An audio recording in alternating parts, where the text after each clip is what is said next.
नमस्ते प्यारे विद्यार्थियों, आप सबको स्टडी मैथ यूट्यूब चैनल में आप सबका हार्दिक स्वागत है और अभिनंदन। मैं लेकर आया हूँ कक्षा 5 की गणित, जो बहुत ही आसान तरीके से। तो अपन पिछले वीडियो के अंदर वैदिक गणित की सामान्य जानकारी अपन ने पढ़ा था कल, और आज अपन पढ़ने जा रहे हैं वैदिक गणित के अंदर परम मित्र क्या होता है। कोई भी आपके पास में जो अंक दे रखा है, उस अंकों का जो परम मित्र होता है वो क्या होता है। तो अपन सबसे पहले आज की हेडिंग रहेगी अपने कि परम मित्र अंक क्या है। परम मित्र क्या है? अंकों का परम मित्र अंक।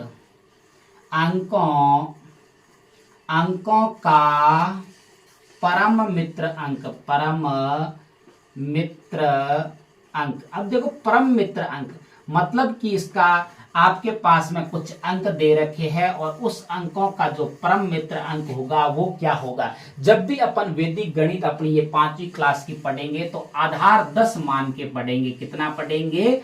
आधार बराबर 10। अपन का आधार 10 होगा, और उस 10 के आधार तक मतलब कि आपको 1 से शुरुआत करके आपके जो 10 तक के जो आपके पास में परम मित्र अंक है वो क्या क्या हो गए, उसकी आज अपन पढ़ेंगे अच्छे से उस सारणी को। तो सबसे पहले अपन सारणी बढ़ाने का प्रयास करेंगे। बहुत अच्छे से मैं आपके सामने सारणी बढ़ाऊंगा। अब देखिए, सबसे पहली बात तो यह है कि आपको जब सारणी बढ़ानी है तो इस सारणी को बढ़ाना आना चाहिए, क्योंकि ये सारणी बहुत महत्वपूर्ण है। अगर आपको परम मित्र अंक नहीं आएगा तो आप वैदिक गणित के प्रश्नों को हल नहीं कर पाओगे, और ऐसा बोर्ड परीक्षा के अंदर प्रश्न पूछा जाता है जिसे आपको बिल्कुल, जब अपन 4.1 4.2 पढ़ेंगे तो परम मित्र अंक की बहुत ही अति आवश्यकता पड़ेगी। तो अपन सबसे पहले इनको समझेंगे कि परम मित्र अंक क्या होता है। अब देखिए, तो सबसे पहली बात तो ये अपन लिखेंगे क्रम संख्या। क्या लिखेंगे?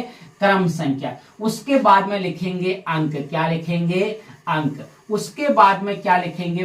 परम मित्र अंक। क्या लिखेंगे?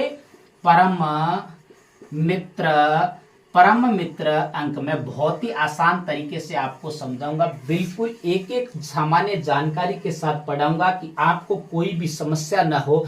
अब देखिए, इसके बाद में अपन को अब क्रम संख्या, जैसे कि आपके सामने 1 2 3 4 5 6 7 8 9 10, ये तो अपनी क्रम संख्या है, मतलब कि कितने आपको परम मित्र अंक चाहिए ये है। अब देखिए, आपको क्योंकि आधार 10 है तो अंतिम 10 संख्या रहेगी।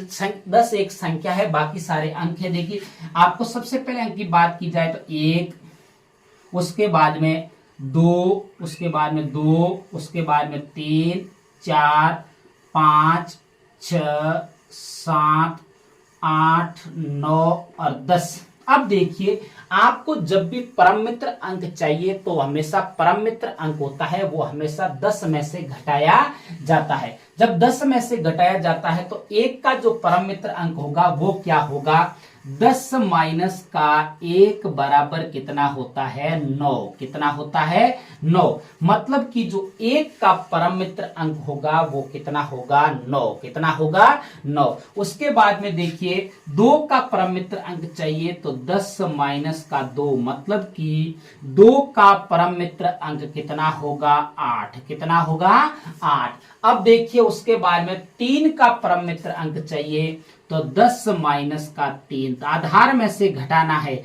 10 में से 3 गए 7। कितना है? 7। उसके बाद में 4 का परम मित्र अंक चाहिए तो 10 माइनस का 4 बराबर कितने होते हैं? 6। कितना होता है? 6। उसके बाद में 5 का परम मित्र अंक चाहिए। 5 एकमात्र ऐसी संख्या है जिसमें परम मित्र अंक समान है। 5 का परम मित्र अंक भी क्या होता है? 5। क्या होता है? 5। उसके बाद में 6 का परम मित्र अंक चाहिए तो 10 माइनस का 6 बराबर कितना होता है? 4। कितना होता है? 4। आपको पूछ ले कि 6 का परम मित्र अंक कौन सा है तो आप बताओगे 4। उसके बाद में देखिए, आपके पास में 7 का परम मित्र अंक चाहिए तो वो क्या है? 3। क्या है? 3। क्या है? 3। उसके बाद में 8 का परम मित्र अंक चाहिए तो 10 माइनस का 8 बराबर कितना होता है? 2। कितना होता है? 2। उसके बाद में 9 का परम मित्र अंक चाहिए तो 10 माइनस का 9 बराबर कितना होता है? कितना होता है?